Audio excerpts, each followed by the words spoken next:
God? Are you there? It's me. Again. This time, you are going to get a contradictory enigma from me. What kind of God do you suppose would let a child have a pet just long enough to love it with all his heart, and then the God makes it die? And the God does this like 10 times in about 2.5 years. And furthermore, always arranges it so they die during the summer when mommy is on vacation somewhere in those leopard print bikinis, like, I don't know, Bermuda. And I have to dig all the graves and build all the mausoleums.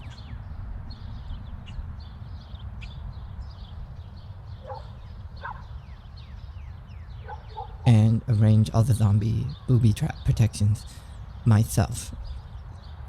And then live all alone on chicken soup and fruit roll-ups in a house surrounded by the corpses of my furry friends.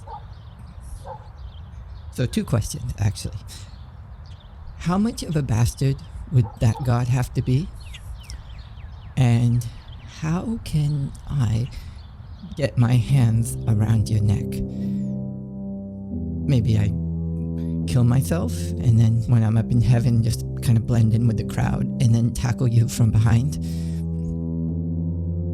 But, God, what if I also secretly knew that you didn't exist, and that there is no secret plan for all the miseries I'm going through, and that everything in life was disgustingly temporary? Soda, Halloween, I lose it all one by one while I live, or I lose it all when I die in one shot.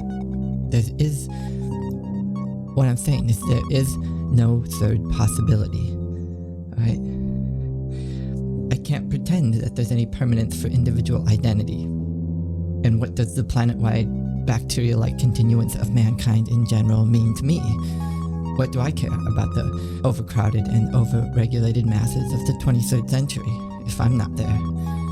Am I gonna be the next grave in the backyard? Maybe cemeteries are just for adults and kids get buried at home. You know, some of us are about the same size as pets, more or less. There have been recently some occasions when my flatulence was completely outside the reasonable range of aromas. Was that stomach cancer? Probably. And forget the graves in my backyard. That's nothing compared with the dead, everything that's everywhere. We live on a planet covered with trillions and trillions of extinguished bodies like a cracker crust, and not one reliably documented goddamn ghost. That's the thing that gets me. Going up to heaven, that only works for someone who doesn't mind being around a ton of religious people all the time. Where's the heaven for people who absolutely need privacy, like myself? This is the summer I draw the line in the sand and declare that no matter what, I am not going to die. Ever. I have to last for all eternity or I will never be happy. How could I enjoy things anymore if there's even a tiny chance that it was going to be the last time I get to do that thing? But to find a way to be that first person who never dies, I'm going to need to think very hard on this. No more of the broadcast opiate distractions. But the kids at school, they're never going to shut up about stuff that was on the night before. So, okay, well, that cinches it. I mean, no more going to school. Those staggering victims of pop culture are 100% dead to me. I mean, I was gonna I was considering homeschooling myself just as a way of generally preserving my dignity, but now my immortality depends on it, so it's done. To never die. Okay, well, let's start with what we know. Everything is all just molecules. But a molecule never dies, right? They don't vanish, or they get smushed, or anything like that. They just keep bouncing around forever. So why can't I be a molecule? Is it just a size thing? To be a molecule, you have to become a molecule. Now, all I have to do is wait until I'm older and have money of my own and know how to do science. I just can't let myself forget. I'm going to concentrate with extremely intense effort right now. So my brain will never again let me see anything that resembles a molecule without immediately feeling really worried about my own mortality. That way I'll never stop remembering. Eventually, it will break me down, and I will have no choice left. I will have to engineer a conscious molecule for myself.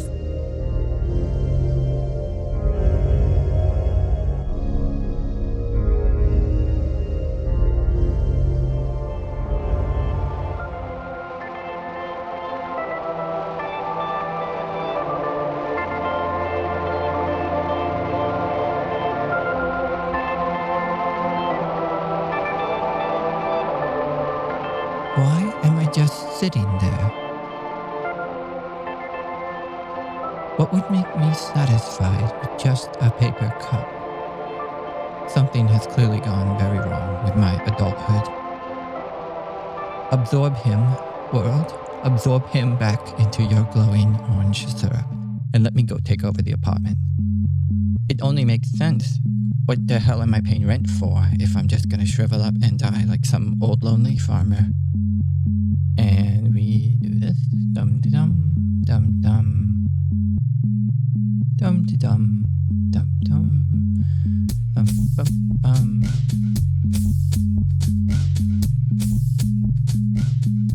All 8-year-olds are doomed to die, either by becoming 9 years old or by actually dying. And who can honestly say they know which is worse? I've seen puberty.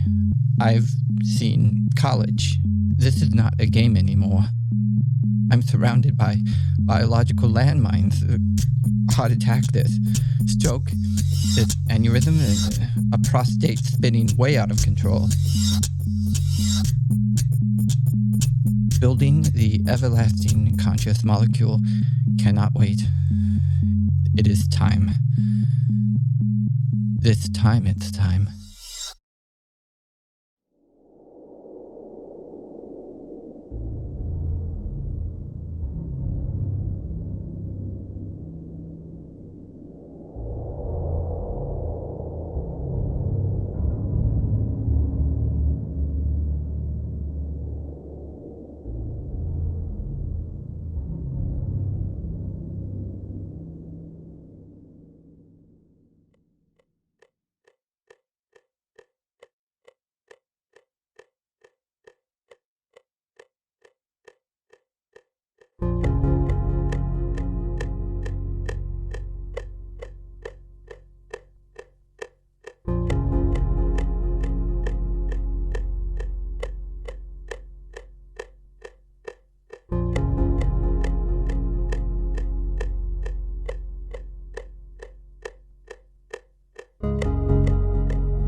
We begin with the design.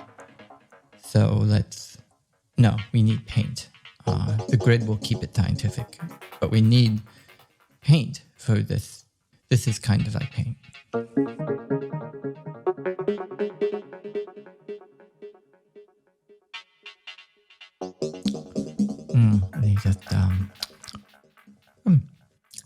Let me just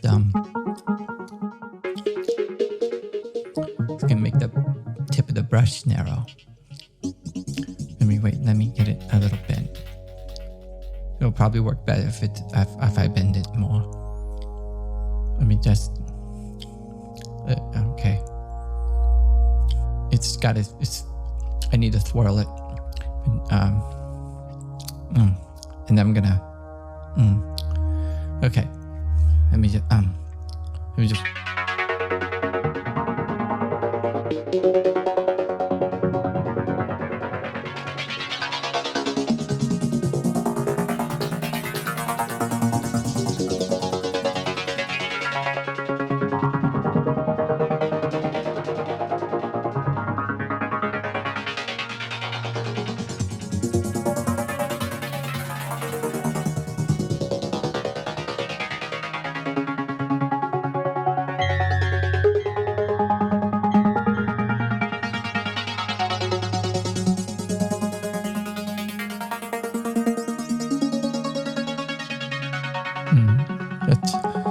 Let's really do this.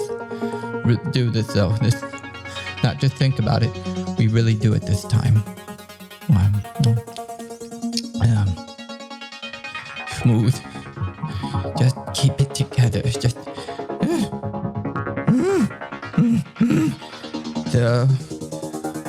It's gonna roll around. But sing. Oh.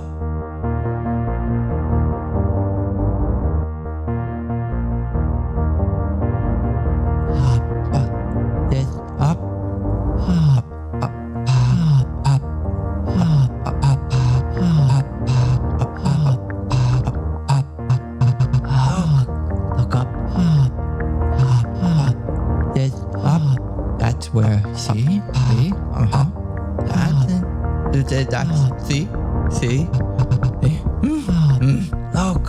look up.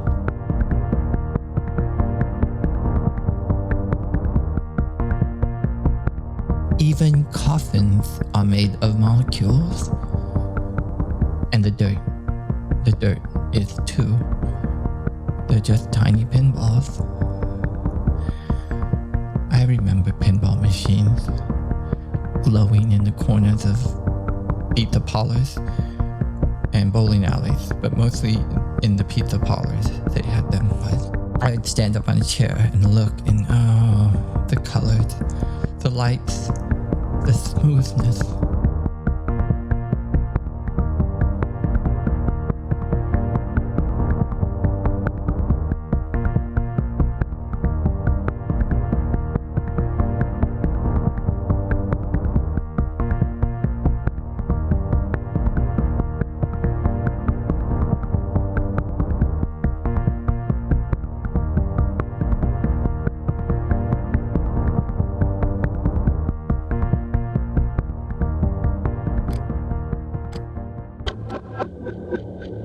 The world has no superpowers.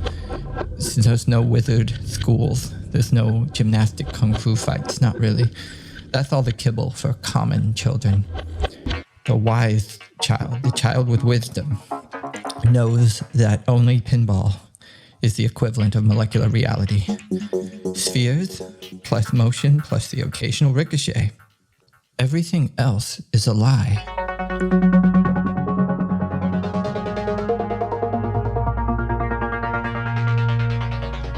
Smooth opinion things. It's smooth.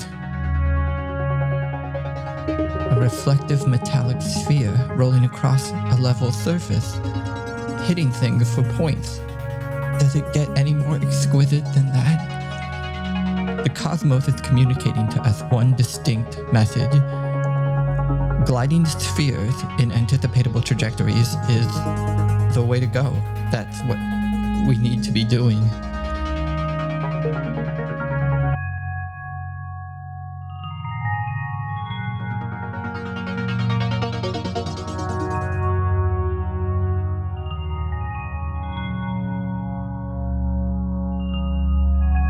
I'm finally infinite. See you shortly. I am finally infinite. I'll see you shortly.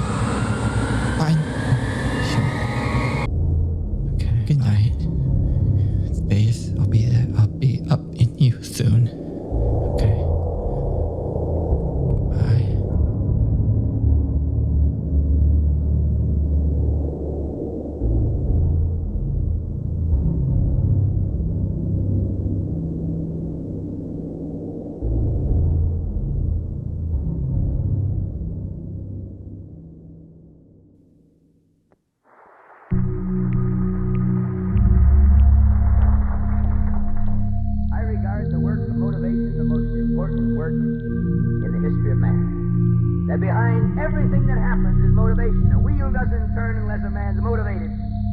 A guy doesn't go to the top in sports unless he's motivated. A scientist doesn't study or do research unless he's motivated. I want to get to you tonight. I want to motivate. There's no selling without motivation. This whole thing won't turn and keep going unless there are key people motivated, keeping this thing going. I agree with Edison when he said genius is 1% inspiration. It is 99% perspiration. How America needs this language today. The language of effort, work. We live in a time when people think somebody else can live our lives for us, think for us, emote for us. You alone run that race. You alone are in that ball game. You alone must do your job. It all depends on you. If you want to be a champion, you've got to analyze yourself. You've got to recognize your weakness. And you've got to change that weakness into power. Now, there isn't a person who's ever lived but what has a weakness of one kind or another. You change your weakness into power. I think of Rocky Marciano, was boxing. Very early part of his career, after about 3 rounds, he couldn't hold those big old arms up. And after about 3 rounds, those arms would start down, and then the guys would get to him. Well, they said to him, quit, Rocky, you can't be a champion anyway. 5'10", 185 pounds. You don't have the right leverage and so forth. Quit. Instead of quitting, Rocky Marciano went down into a local swimming pool, submerged himself in the water, and started swinging those arms against the buoyancy of the water. Every now and then he'd come up and breathe, building his lungs as well as his arms. By the hour, that guy stayed in there working on his weakness. Well, it's an unbelievable story of a guy that retired the undefeated heavyweight champion of the world. Undefeated. Archie Moore told me this in San Diego. He said, Bob, from that opening bell till the end of the fight, that guy would just keep coming. First he'd pulverize your arms, then he'd get to your chest, then he'd get to your head. Rocky Marciano became the heavyweight champion and retired undefeated because he changed his weakness into power. You will never meet a more mediocre guy than the one you're talking to. I'm 5'10", I weigh 185 pounds. I've got an average pan. I've got an average brain. I've got an average voice. Average. The question I want to ask you is this. If I can do this with my average life, what can you people in front of me do with your super average ability? Those of you with tremendous brain power and good looks, fantastic voices, those of you with tremendous bodies and unbelievable power, what can you do with your life? Don't give in to weakness. I can tell you those slow legs, if you keep running, they'll get fast. I can tell you that if you lift weights and climb rope and all this, your arms will get strong. Your frail body will get strong. I can tell you that even if you stammer and stutter and can't talk, you can work on it until your vocal cords respond. They will speak. I can tell you, you can take what you've got and change it into power. The difference between a gold medal winner, a silver medal winner, a bronze medal winner is so slight that you can hardly see it. The difference between a champion and us is the little bit more that that champion put out. It's the difference of 98.6%. Right now. What is your state of mind when you contemplate the possibility of everything becoming nothing? All right, so the universe is a transitory system, like a bubble, like smoke, like foam on the water. Just go along with it, dissolve. What's the problem? Why don't we want to give up? You see, about death, the reality of approaching death, people are apt to feel chilly, cold, lonely, scared because it's an unknown. What will it be like to go to sleep and never wake up?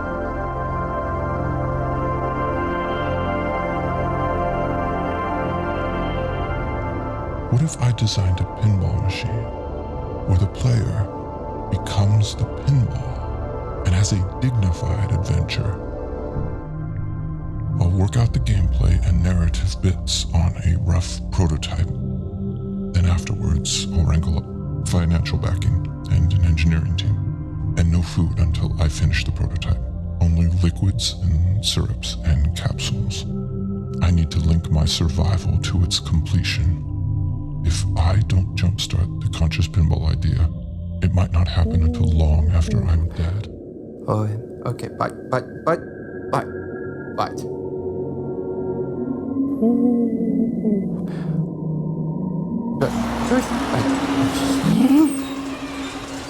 But just in case I die from the starvation and toxicity, I need to leave a suicide note. People need to know that I wasn't just another lonely person in San Diego who did the one NyQuil binge over the line. And I've got to leave something that says, these are the rudimentary basics of my idea. So at least I get credit. Like on Wikipedia. So, we shoot the pinball onto the playfield.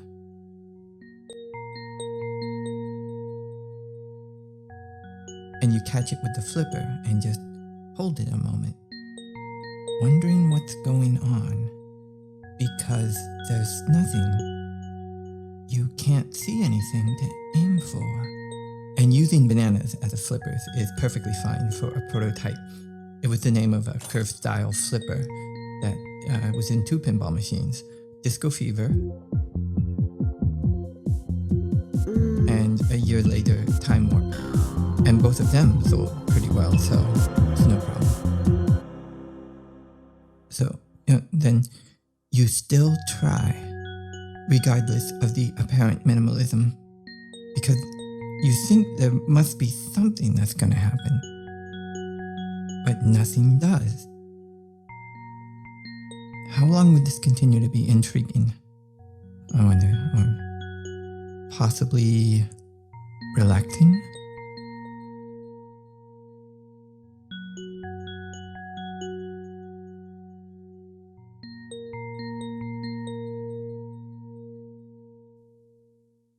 Gumball. Oh, that doesn't make any sense. I need to get serious about this. Okay. Wait, is this a rival? Dun, dun, na, dun, dun, dun. Adversarial multi-ball. Then flip. Maybe another time. Suddenly, the lights go out.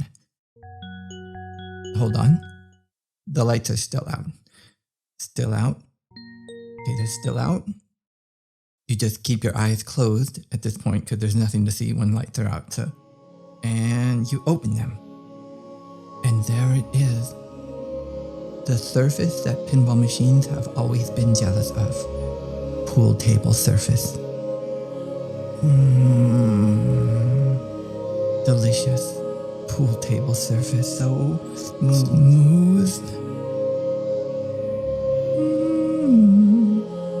Rise up.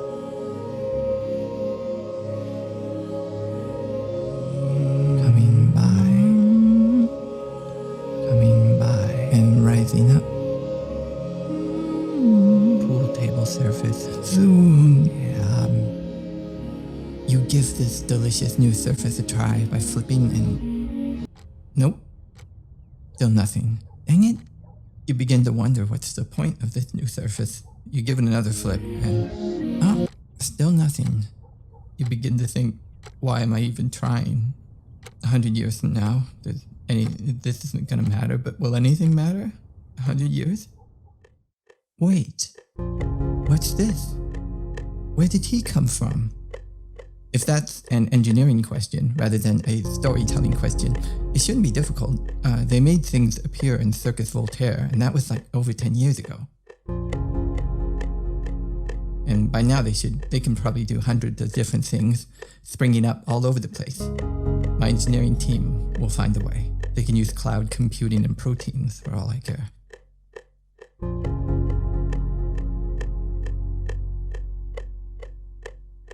So you see him, and your first instinct is to ricochet off him to see if it gets any points. But he has such a friendly face. It suddenly seems really rude to just try for points right away. You'd rather make friends with him, if you could. And you saw his name was Pig Anton, so you want to say, "Good day to you, Pig Anton." But silence prevails. And you begin to wonder why.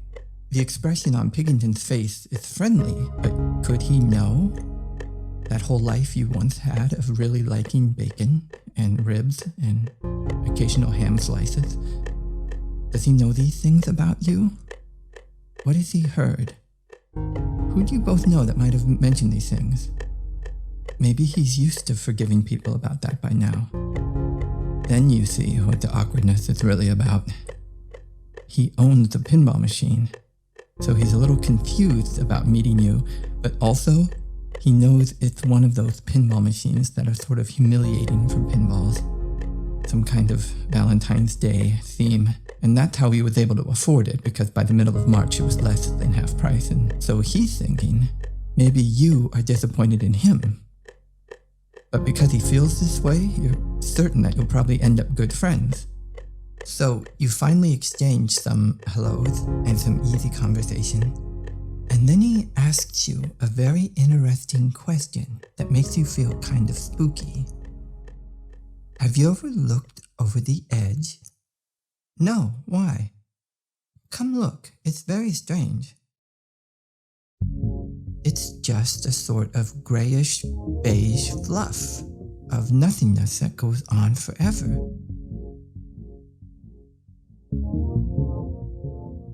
I think those could be mountains way back there. And I don't know what that thing is, but it's so weird. Well, can you see the store where you bought your pinball machine? That's just it. I don't remember where anything is. It might actually be straight beneath us. Or just too far away to see. Do you remember anything? Oh yeah, lots. I wasn't always a pinball. I was a human who had my brain downloaded into a pinball when my body died, which I'm happy about. I just wonder where I am, I suppose. Being a pinball, there's a risk that I would end up in a pinball machine. So I'm wondering if this is one of those.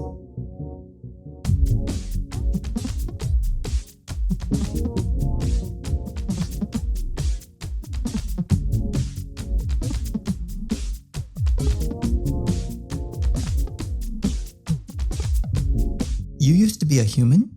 For real? Yeah, I started off as a little boy who used to love pinball.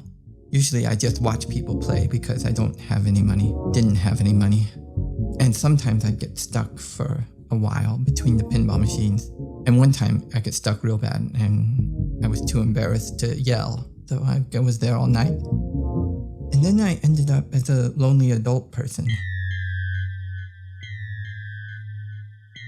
Who drank a lot of caffeine and walked around just thinking, and didn't have anything to show for it.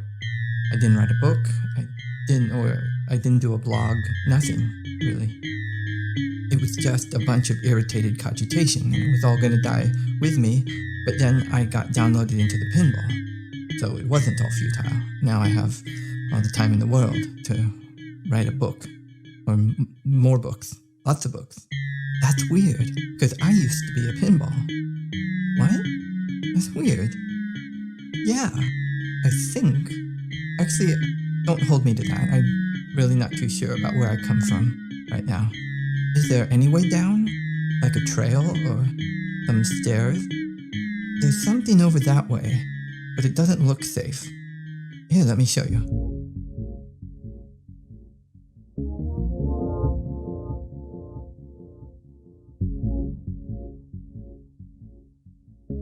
Yipes, that's no good. I don't think I'm that desperate yet. Yeah, I wouldn't have the guts to just fall into that thing. But if this is a pinball machine, then I'm probably meant to go in there at some point. And then it'll just take me back to the playfield, Yeah, I see that. But if this isn't a pinball machine, then what could this thing be for? Maybe it's like a mistake. Or it's just not supposed to be here. Or it's not for us. I guess I just gotta find out. I'm pretty indestructible, so I should be okay. I'm just a bit freaked out by not being able to see where it goes to. I'll stay here at this end in case you need help. You just shout something and I'll hear it. Okay. Okay. Well, here's the life experience.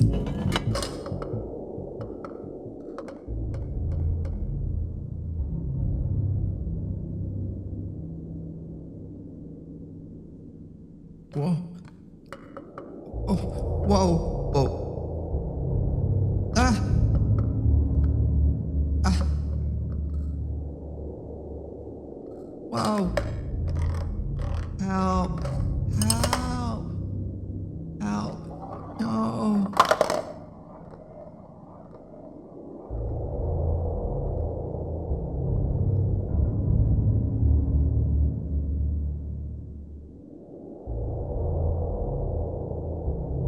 Hello? Mr. Pinball? My friend? Are you still okay down there? Can you hear me? Can you hear me? Hello? Hello?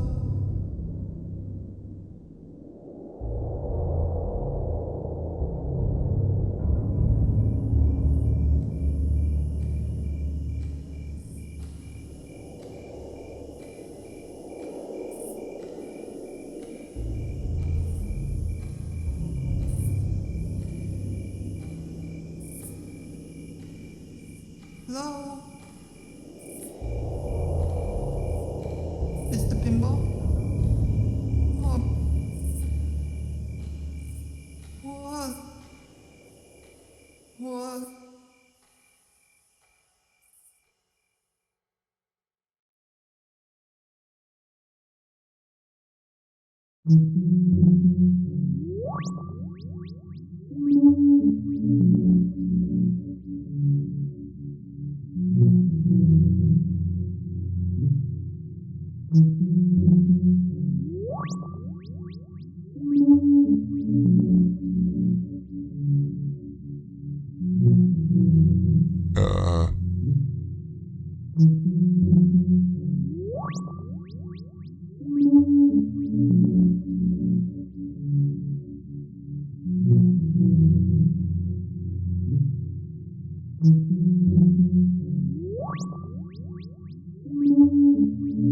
And Pig Anton could not forget the friendly Pinball. The poor, poor Mr. Pinball, who was surely lost somewhere in a box, or pit, or something else that he couldn't roll out of. The little boy was also paralyzed with grief. All he could think was, poor Pinball. Poor Pinball. That was your one life. You barely got to be on the playfield at all.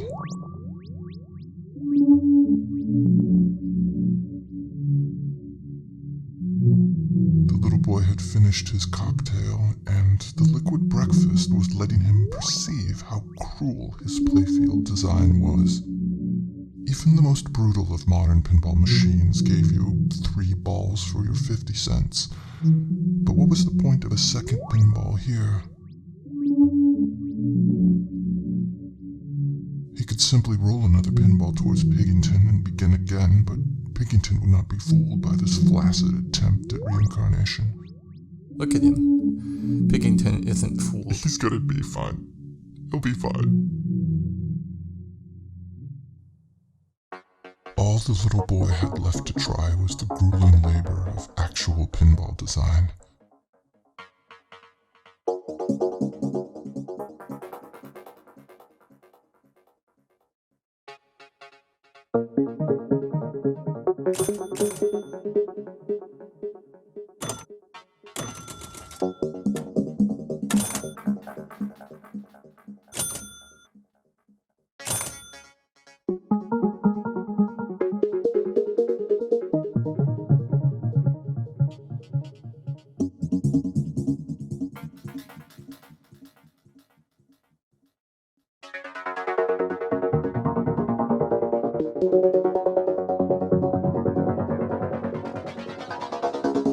I just need to calm down. But if he doesn't, then I need to calm down.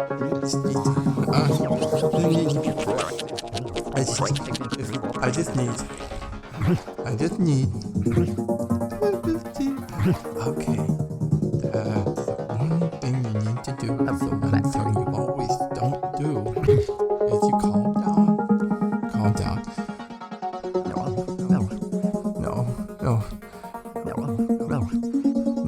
No. Piggington, I don't know where Mr. Pinball. I don't know where. There's a lot of pinballs here that are taking up my attention. I suggest you Come on, just pretend. I'm having to pretend. He wanted to transcend pinball conventions, but his ideas kept getting snagged on what was expected of a pinball machine. Trying to unearth undiscovered glories of playfield structure through permutation, layering one mode upon another, stacking objective upon objective, sequence within sequence, and it all seemed so familiar.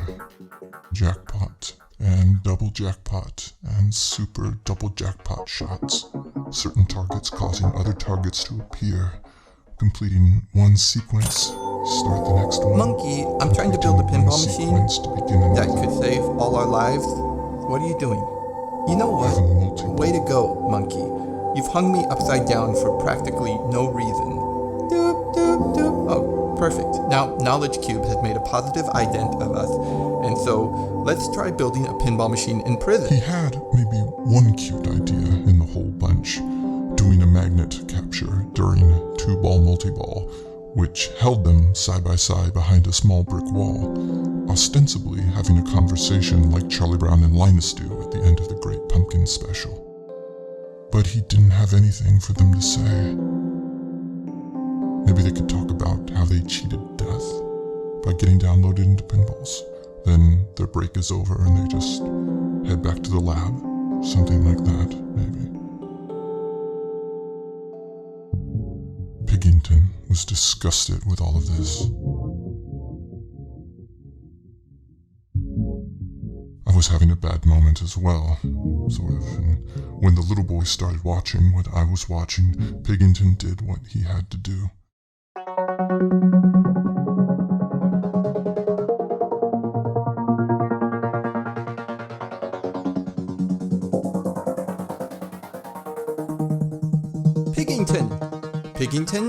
Piggington, that is an unauthorized download. Piggington knew Mr. Pinball was trapped on another playfield somewhere nearby, and he just knew that by knowing that we must be proactive in the fight against pinball's prejudices. And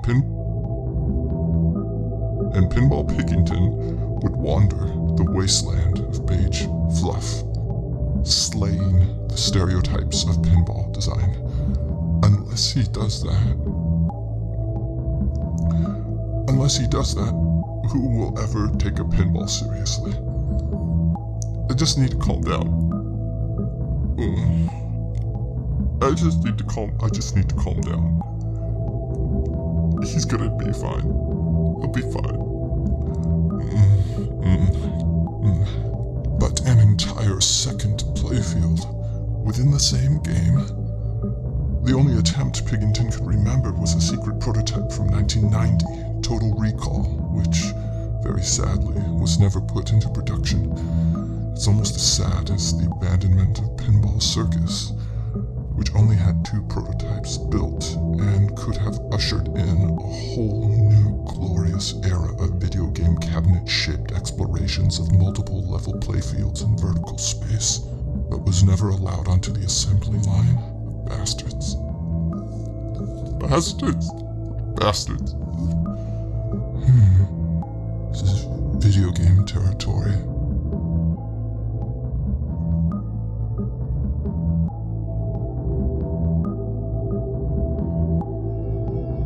It's kind of a cliche, but after Pong, it's never the same.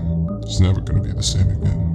No more happy pinball finds in anywhere like laundromats, liquor stores, even porno shops had like, you go and there'd be one there.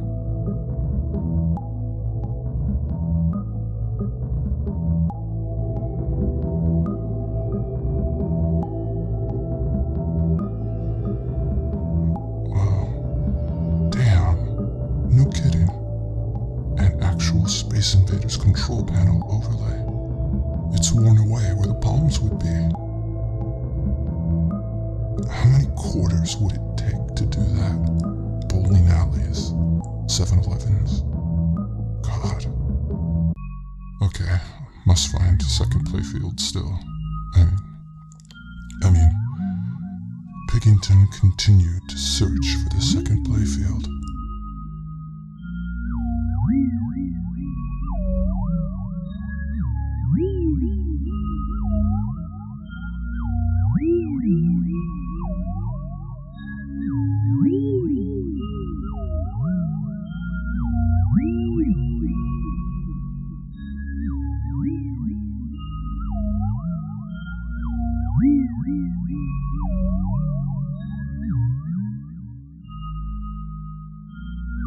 And there it was. Oh, Christ.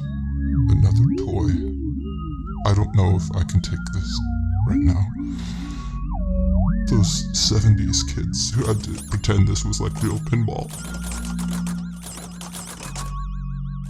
Even the 2 words, that just blows their cover right there.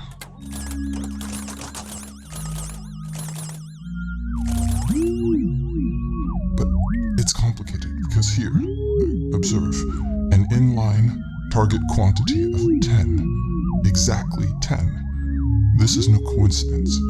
This is very important in pinball history. The great Gottlieb machines of the early 70s, Jack-in-the-Box, 10 drop targets. Lawman, 10 drops. Dimension, 2 sets of 10 drop targets. So this toy was a tribute to its coin-op contemporaries, and for that I salute it. I salute you, Junkyard. Wait, I can't catch the ball? What fucking slice of evil is this? The bastards kill Pinball Circus.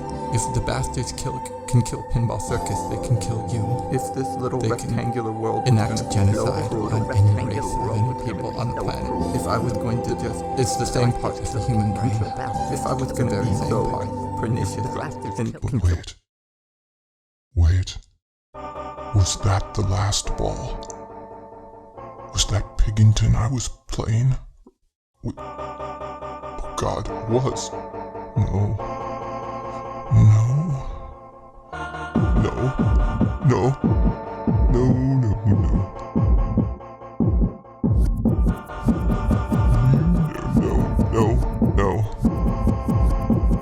I'm on my last ball.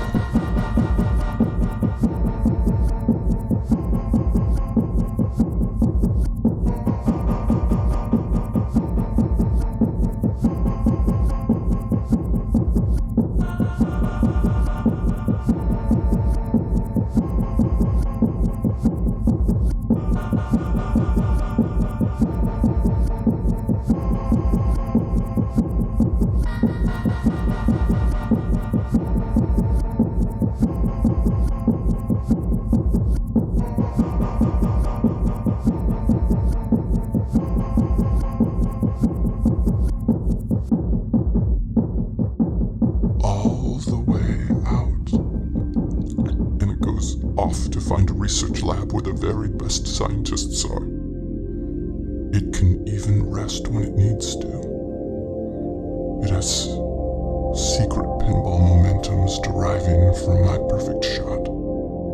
And then it just goes and goes and goes and goes.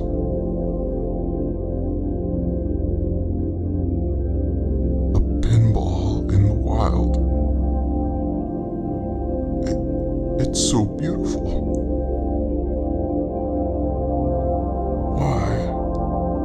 Why can't I be a pinball?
apart again, like when you were a kid.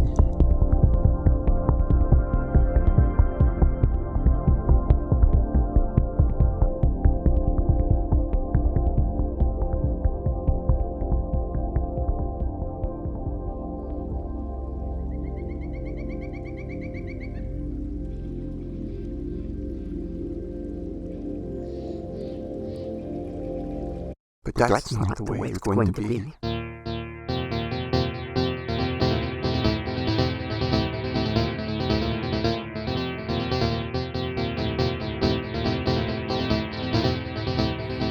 Once it becomes inexpensive, it'll be so crowded. Too many conscious pinballs, too many conscious pinballs, too many conscious pinballs. It's too many.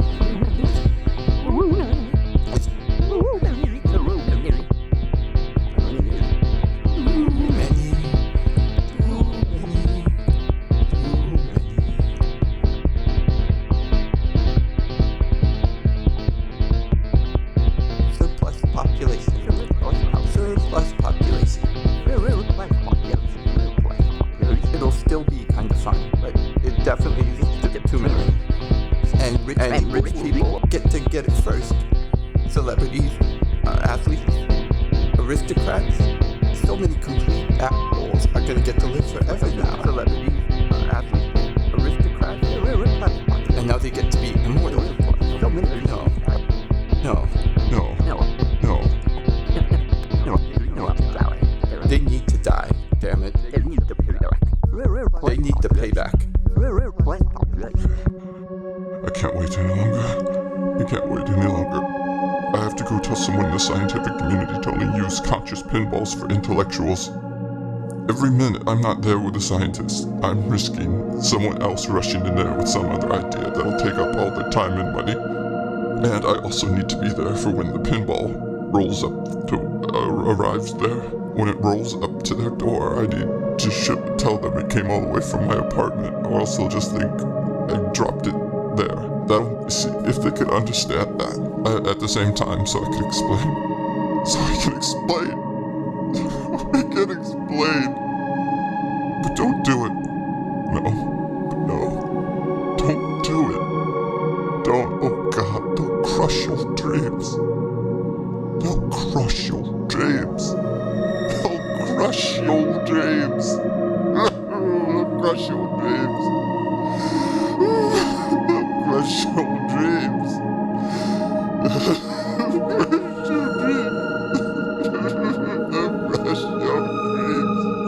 Crush your dreams.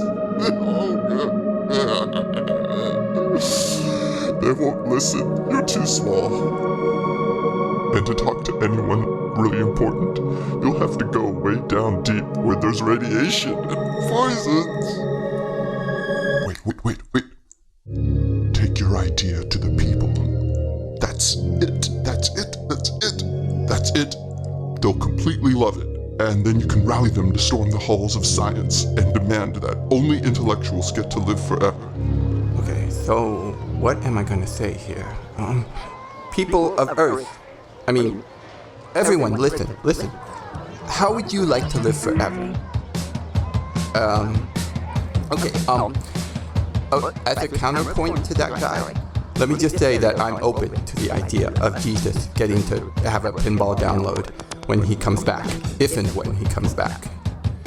Though technically he's not an intellectual. Here, now I'm holding up something too, but this is a kind of a prototype to get you thinking about balls in outer space. But maybe I'm jumping ahead. I'll just go with it. See?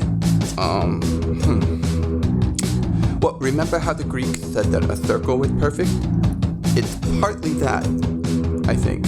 But a sphere in space, well, okay, just...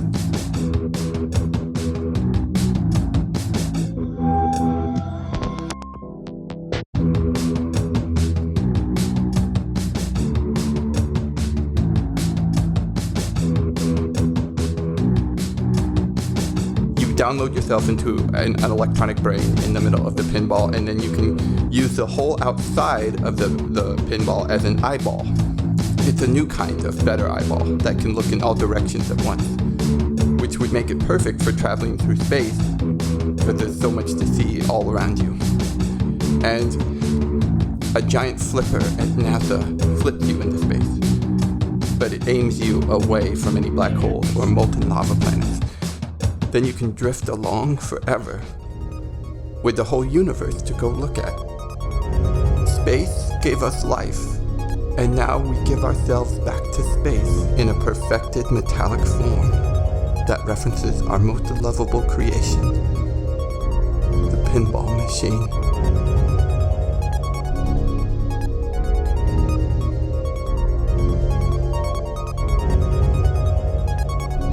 Bingo. Our evolution is complete. We've crossed the finish line. You see? Okay, now look over here. How can these objects not stir in you your secret awareness that life is just too peculiar to just lose through organic termination?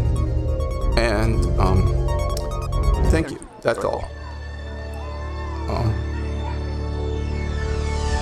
Yay! You did it! Congratulations! Now the whole world knows that you are the author of the perfect idea to defeat death, my friend. Now all you have to do is make it so that it'll become built during your lifetime and before you get too old. You're losing a bit of brain every hour, actually. I really hope that doesn't make you too nervous to concentrate. I'm saying it to you as your friend. And if your identity erodes, then so does mine, and the little boy lets go and drops into the oblivion of lost memories.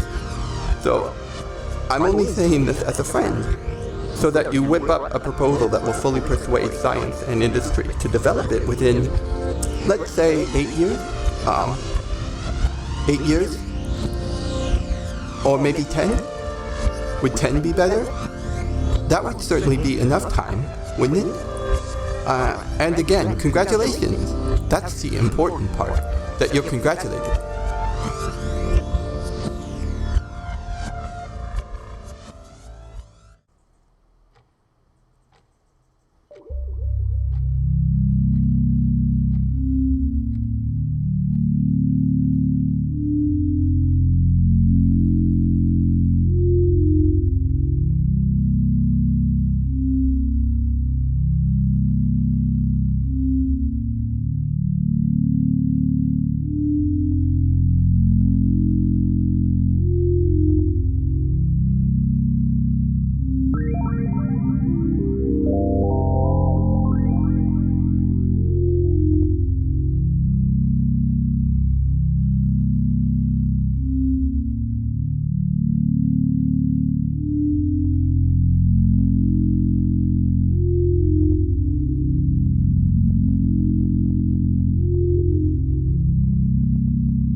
Finally knew for certain that he was, in fact, going to really and truly die someday. Now, this is a fairly obvious conclusion for someone to reach, but because he didn't believe in an afterlife fantasy and couldn't rely on a scientific digital consciousness immortality breakthrough within his lifetime, it was a very, very hard conclusion to endure.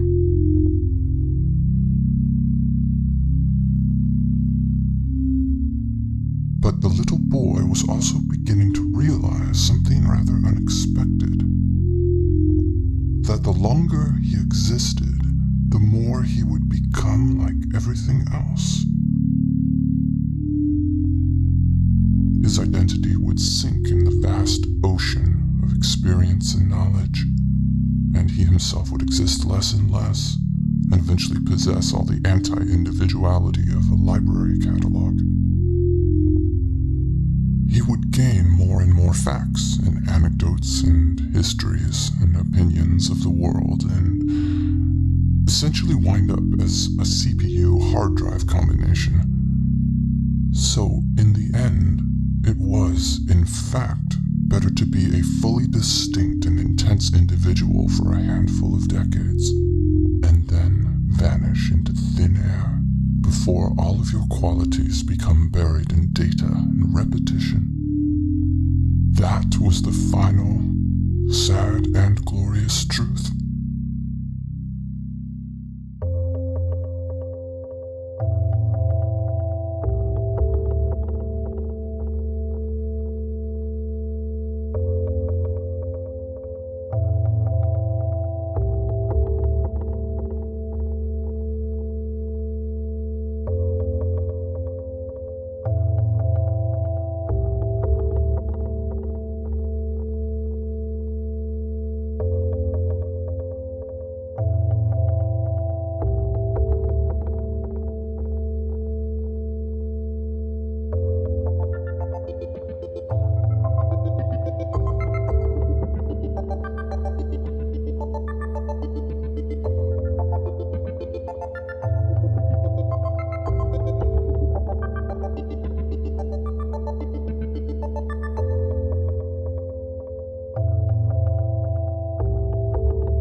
So, in the end, the little boy was finally at peace with his own inevitable demise.